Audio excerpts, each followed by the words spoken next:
Hello everyone, welcome to Math Magic with Sonia. In the previous video, we covered polygons. In this video, we will do quadrilaterals, which is a four-sided polygon. We will also discuss the types and properties of different quadrilaterals. Now, the sum of interior angles of any quadrilateral is equal to 360 degrees. And there is a very basic theorem to prove this. For quadrilaterals like square and rectangles, it is pretty obvious because we know that those shapes are made up of 4 right angles.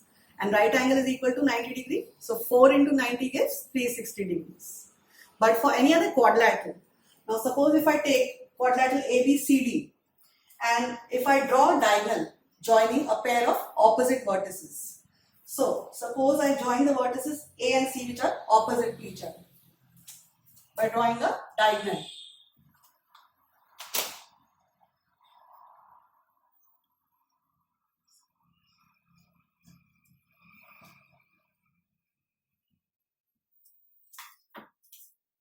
Now, this is divided into two triangles.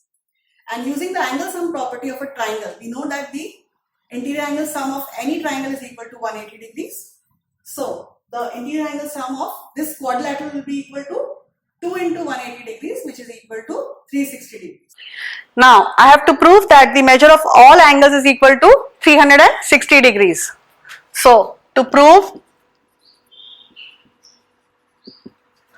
measure of angle A plus measure of angle B plus measure of angle C plus measure of angle D is equal to 360 degrees. Now, I am naming the angles based on the vertices of this quadrilateral A, B, C and D. I can also name the angles based on the sides of the quadrilateral. For example, if I take angle A, I can write this as angle BAD, or I can name it as angle DAB. But for convenience, I am using the shorter names. So, when I am drawing the diagonal, I have divided the quadrilateral into two triangles. And I will name the angles of these two triangles as this for triangle ADC. I will name this as angle 1, this as angle 2. Now, in this triangle ABC, I am naming this angle as angle 3. Over here this angle as 4, this angle as 5 and this angle as angle 6. Now first I will consider triangle ADC. So in triangle ADC, which are the angles 1, 2 and 4. So measure of angle 1 plus measure of angle 2 plus measure of angle 4 is equal to 180 degrees. Reason? Angle sum property of a triangle.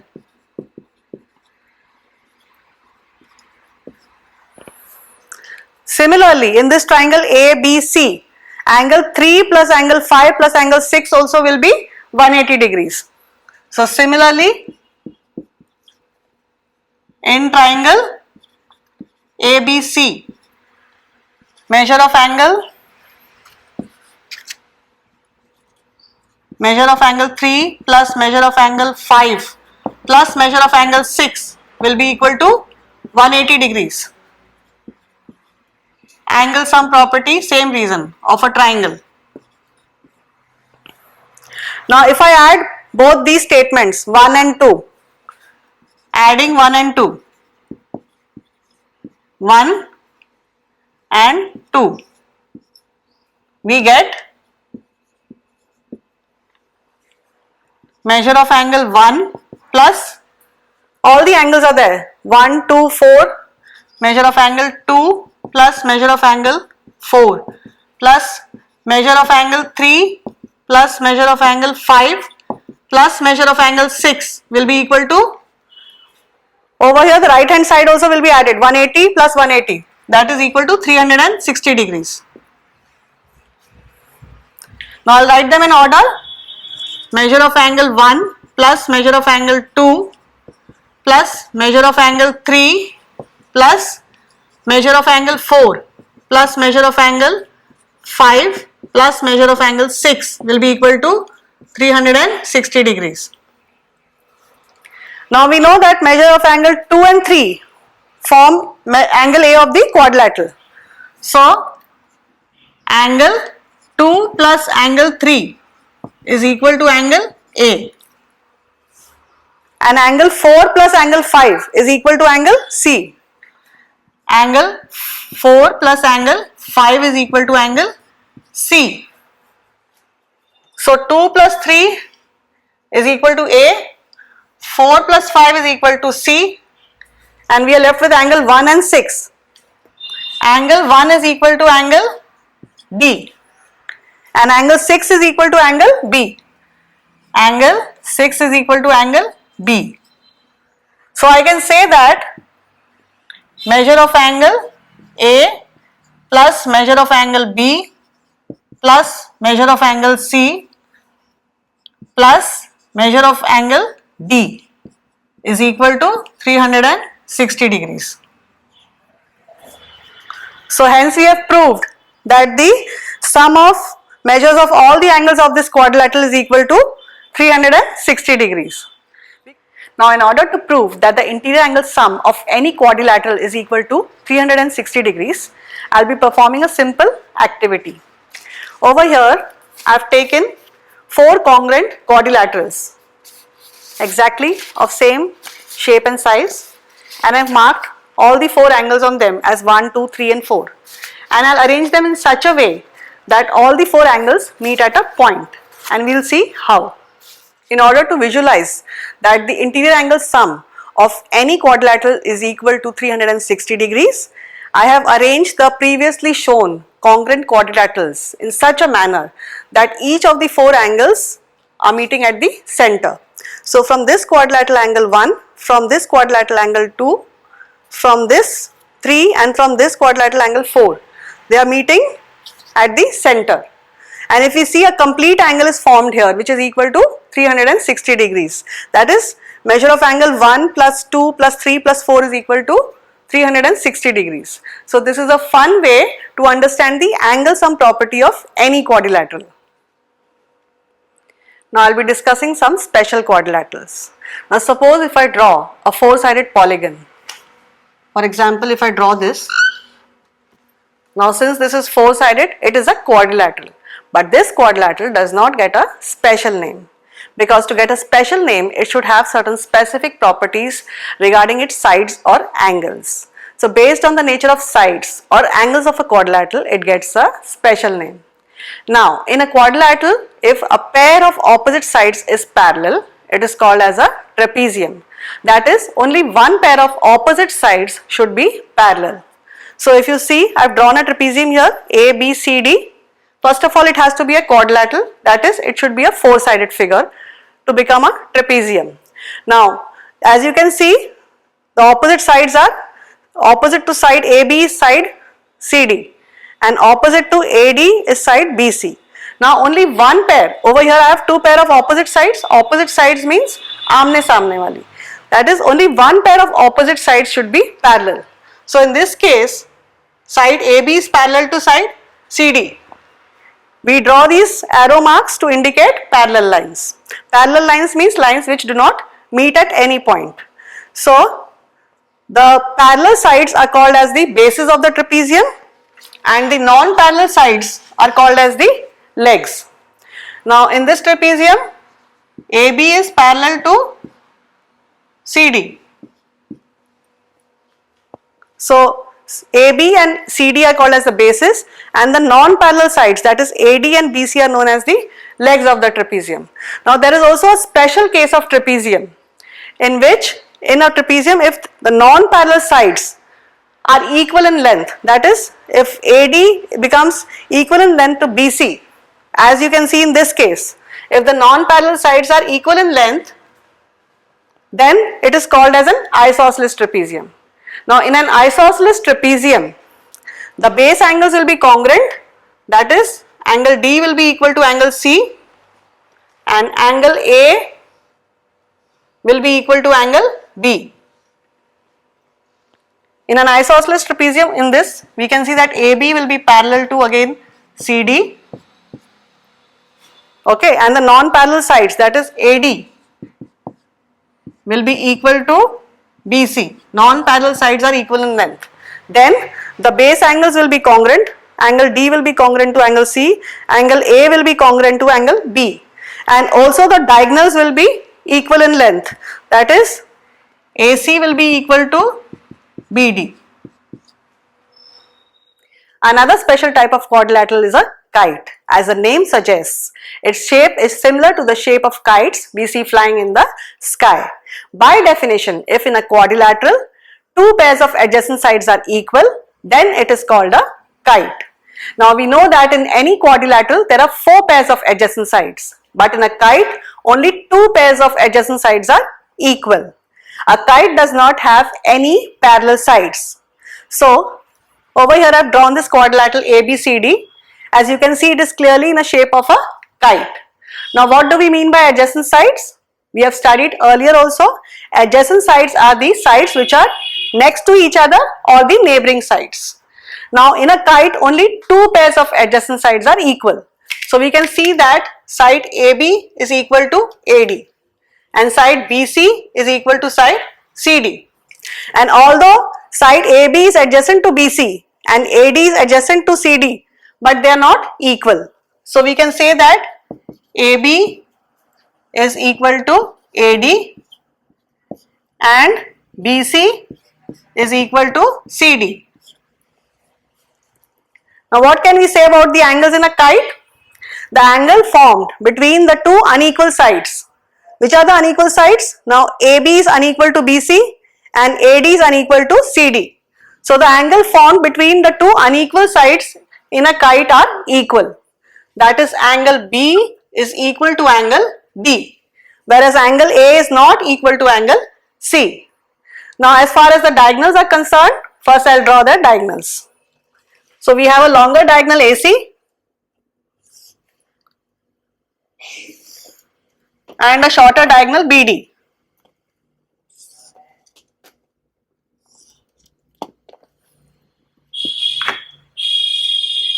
In a kite, the diagonals intersect at right angles.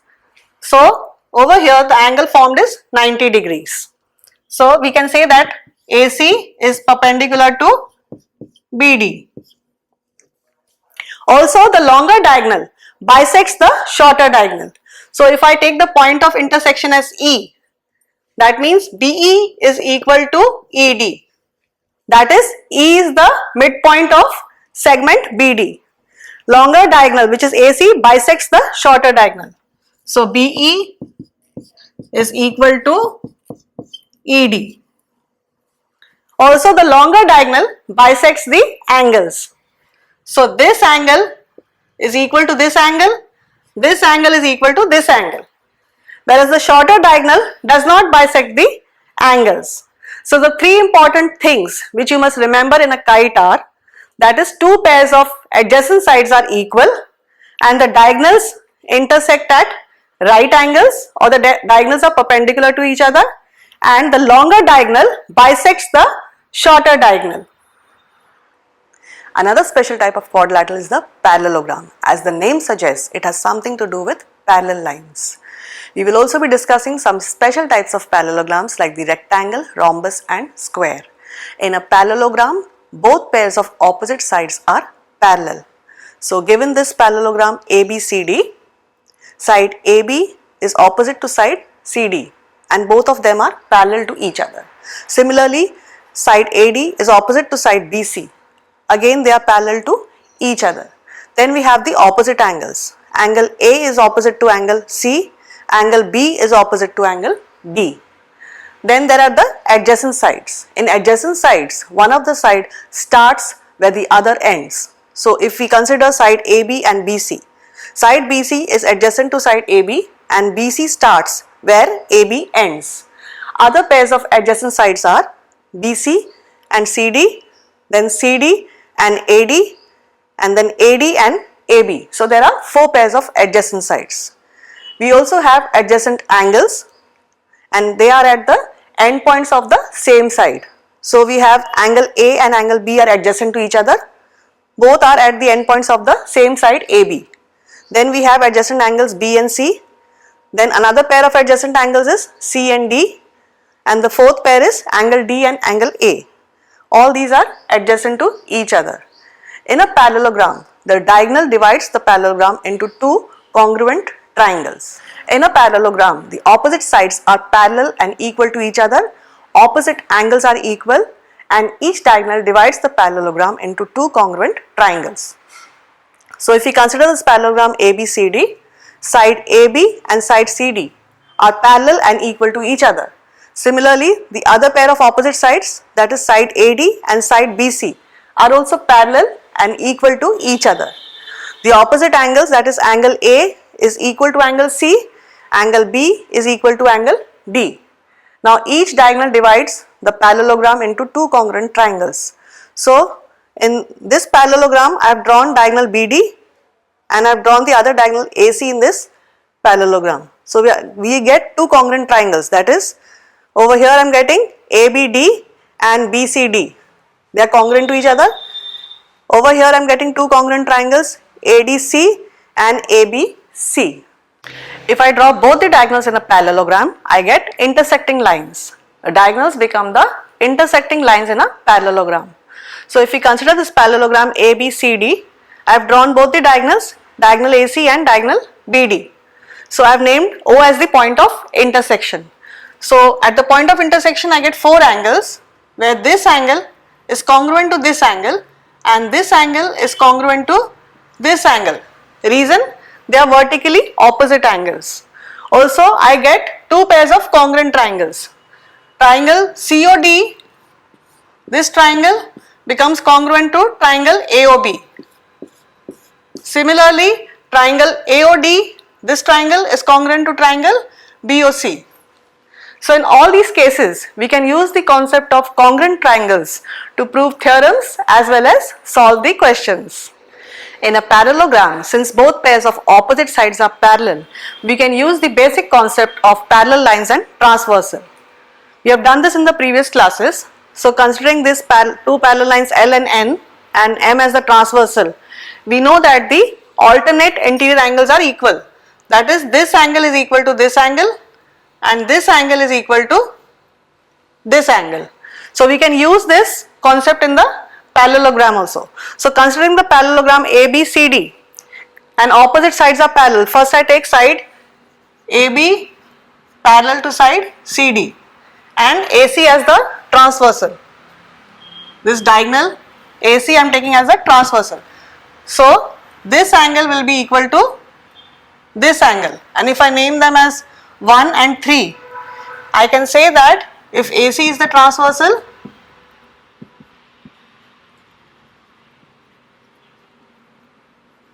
angle 1 is equal to angle 3.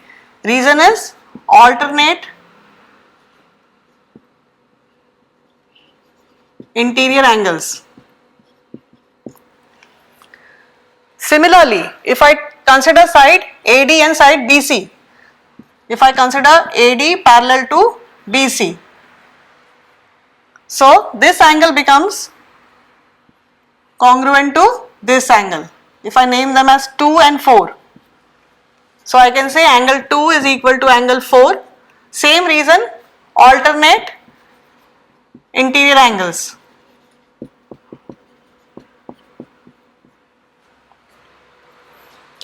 Similarly, we know that if there are two parallel lines and a transversal, the co-interior angles are supplementary. That is, the measure of this angle plus this angle is equal to 180 degrees. We can use this also in a parallelogram. So if I consider BC as the transversal in this parallelogram ABCD, if I take BC as the transversal, angle B and angle C are the co-interior angles. So I can say that measure of angle B plus measure of angle C is equal to 180 degrees. In fact, all the adjacent angles, sum of two adjacent angles in a parallelogram is equal to 180 degrees. Because if I take AD as a transversal, again angle A plus angle D, these two lines are parallel, they will become the co-interior angles. So sum of the measure of angle A plus measure of angle D will be equal to 180 degrees. Similarly, if I take AB as a transversal and these two lines are parallel, again angle A and angle B becomes the co-interior angles. So measure of angle A plus measure of angle B will be equal to 180 degrees. Over here if I take this also, measure of C plus D also will be equal to 180 degrees. So now I will be doing a theorem to prove the basic properties of a parallelogram. So we have to prove that both pairs of opposite sides in a parallelogram are equal, opposite angles of a parallelogram are equal, and each diagonal divides parallelogram into two congruent triangles. So over here we are given that ABCD is a parallelogram. So what is given to us? Quadrilateral ABCD is a parallelogram. I am using the short form for parallelogram. And what we have to prove? We have to prove three things. Both pairs of opposite sides are equal, that is the first thing. That is, side AB is equal to DC and AD is equal to BC. Then we have to prove that opposite angles are equal. So measure of angle A is equal to measure of angle C and measure of angle B is equal to measure of angle D. And the third thing we have to prove is that each diagonal divides parallelogram into two congruent triangles. So in order to divide into two congruent triangles, we have to draw a diagonal first. So this is the construction. Draw diagonal AC. So I get two triangles, triangle ABC and triangle CDA. I have to prove that these triangles are congruent. Triangle ABC is congruent to triangle CDA. And what is the construction? Draw diagonal AC. Now I am getting two triangles. I can name the angles over here as 1, 2, 3 and 4. And the previously explained concept which I just explained about the parallel lines and transversal, we can use that to prove the triangles are congruent in this also.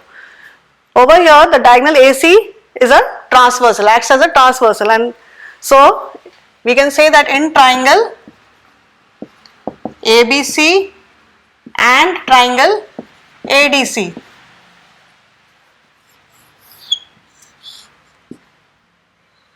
angle 1 is equal to angle 3. This angle is equal to this. Taking AC as a transversal, these are alternate interior angles. So if I take AB parallel to CD, the reason is AB parallel to CD, these are the alternate interior angles.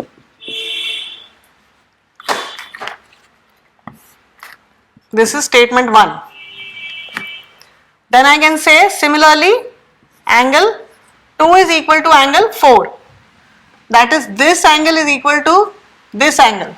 If I take line AD parallel to BC and again AC as a transversal, these two are the alternate interior angles. So I can say if AD is parallel to BC, these are the alternate interior angles. Then I have the common side. Side AC is common in both triangles. So AC is equal to AC, reason is common side.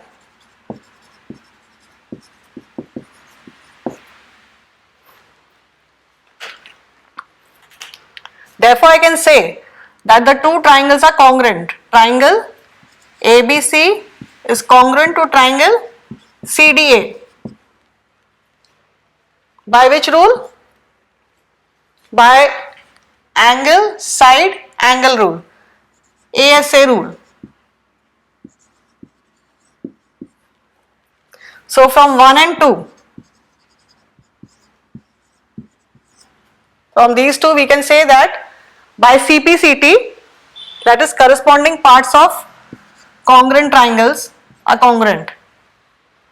We can say that What we had to prove? That both pairs of opposite sides are equal. We can say that side AB is equal to side DC and side AD is equal to side BC. Similarly, angle A is equal to angle C and angle B is equal to angle D. So hence we have proved this. Now, to prove the converse of the previous theorem, in the previous theorem I was given that the quadrilateral was a parallelogram and I had to prove that the opposite sides were equal. But here it's the converse, so I am given that the opposite sides are equal and I have to prove that this is a parallelogram. That is, I have to prove that side AB is parallel to side DC and side BC is parallel to side AD. So I am given that the opposite sides are equal, that is AB is equal to DC and AD is equal to BC, and I have to prove that these opposite sides are parallel to each other.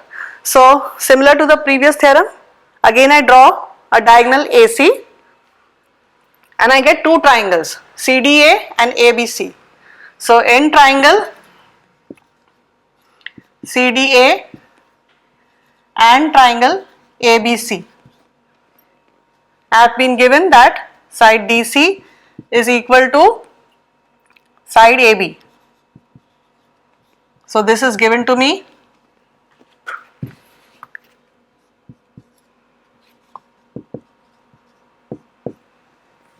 And side AD is equal to side BC.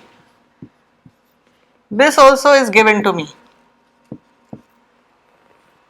Side AC is the common side for both the triangles. So I can say that side AC is equal to side AC, that is the common side.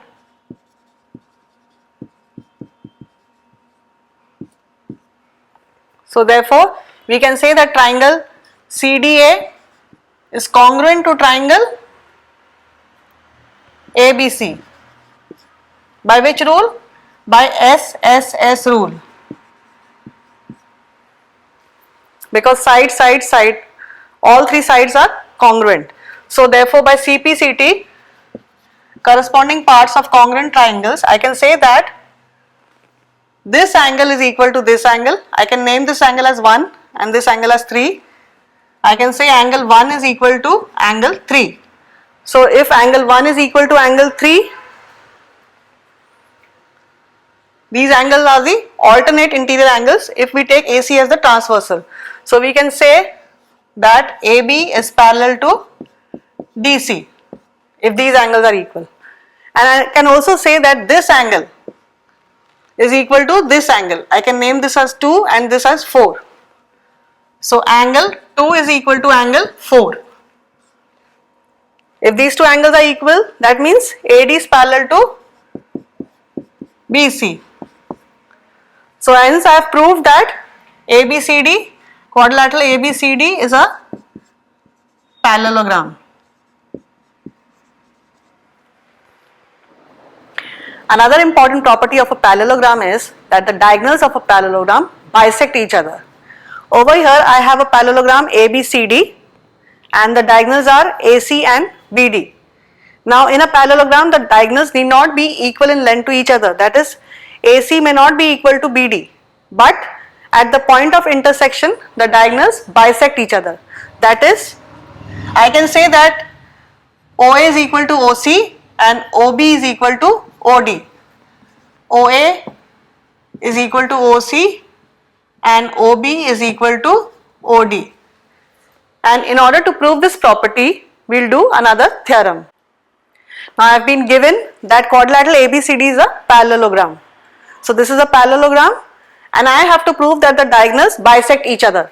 That is, OA is equal to OC and OB is equal to OD.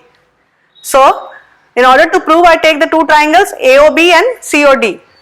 So in triangle AOB and triangle COD, I can see that this angle is congruent to or equal to this angle. So I can name this angle as 1 and this angle as 2. So I can say angle 1 is equal to angle 2. Reason is they are vertically opposite angles. Vertically opposite angles. then I have this angle is equal to this angle. I can name this angle as 3 and this as 4. Again, the reason is since it is a parallelogram and side AB is parallel to side DC, so they become 3 and 4 are the alternate interior angles. So angle 3 is equal to angle 4. Reason is they are alternate because we are given that it is a parallelogram.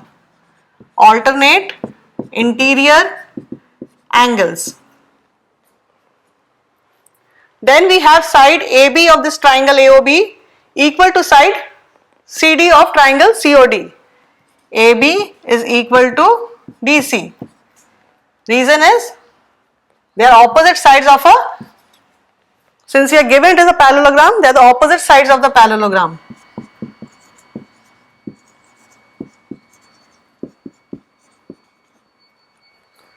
So therefore, we can say that the two triangles are congruent. By which rule? We have angle, angle and one side. So triangle AOB is congruent to triangle COD. By which rule? AAS rule. And therefore, by CPCT, by corresponding parts of congruent triangles, we can say that what we have to prove, that the diagonals bisect each other. So we can say that OA is equal to OC and OB is equal to OD, and hence we have proved. Similarly, we can prove the converse. That is, if we are given that the diagonals of a quadrilateral bisect each other, then we can prove that the given quadrilateral is a parallelogram. So over here, since diagonals bisect, we can say that length of OA is equal to OC and length of OB is equal to OD, and we have to prove that this quadrilateral is a parallelogram. So we do it in the reverse way, but taking the same two triangles, that is triangle AOB and triangle COD. So in triangle AOB and triangle COD, we can say that side OA is equal to OC, OA is equal to OC. Reason? We are given this. Then we can see that this angle is equal to this angle. If I name this angle as 1 and this angle as 2, so I can say angle 1 of triangle AOB is equal to angle 2 of triangle COD. Reason is they are vertically opposite angles. Vertically opposite angles. Then I can say side OB of triangle AOB. OB is equal to side OD. Again we are given this because the diagonals bisect, that's why these sides are equal. So this is given to me. Now I have a side, angle and a side. So I can say that triangle AOB is congruent to triangle COD. By which test? By SAS, congruency criteria, or SAS rule I can say. Now since the triangles are congruent, I can say that by CPCT, corresponding parts of congruent triangles, side AB of triangle AOB is equal to side CD. AB is equal to CD. And also I can say that this angle of triangle COD is equal to this angle of AOB, and I can name this angle as 3 and 4. So angle 3 is equal to angle 4. Now if these two angles are equal, and if I consider AC as the transversal, that means I can say that this line AB is parallel to line CD. So taking AC as transversal,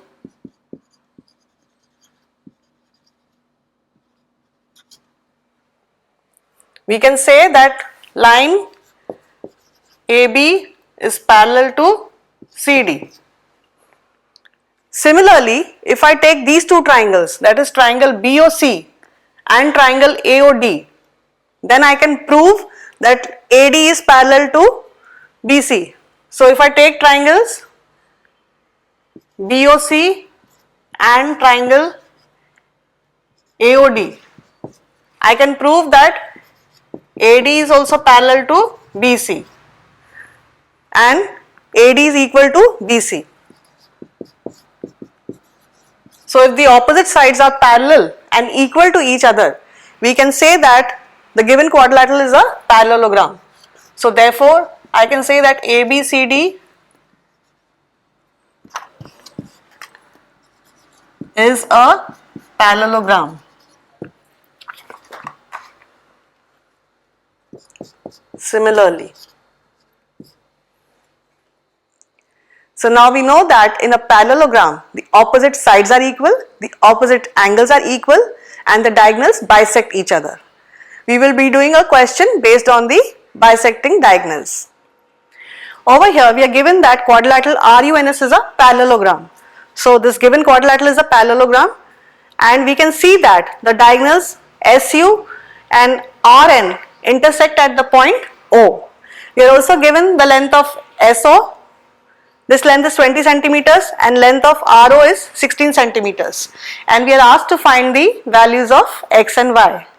Now since we can see that X and Y form some part of the lengths of diagonals of a parallelogram, we can use the diagonal property of a parallelogram to find them. And what is the diagonal property? Diagonals of a parallelogram bisect each other. So we can say that SO is equal to OU. SO is equal to OU because diagonals of a parallelogram bisect each other. Now SO is given to me as 20. What is the length of OU? OU is given as y plus 7. So I can find the value of y from this equation. Y is equal to 20 minus 7, that is 13. Now I can see that diagonal RN is bisected by the diagonal SU. So we can say that length of RO is equal to length of ON. RO is equal to 16 and ON is given as X plus Y. Now I can substitute the value of Y in this equation from the previously found value of Y in this equation 1. So I can say that 16 is equal to X plus Y was 13. So X is equal to 16 minus 13, which is 3. So I have got both the values of X and Y over here using the diagonal property of parallelogram. We also have some special cases of parallelogram with some special additional properties like the rhombus, rectangle and the square. We will discuss them in the next video. I hope you like this video. Thanks for watching. Take care. Bye.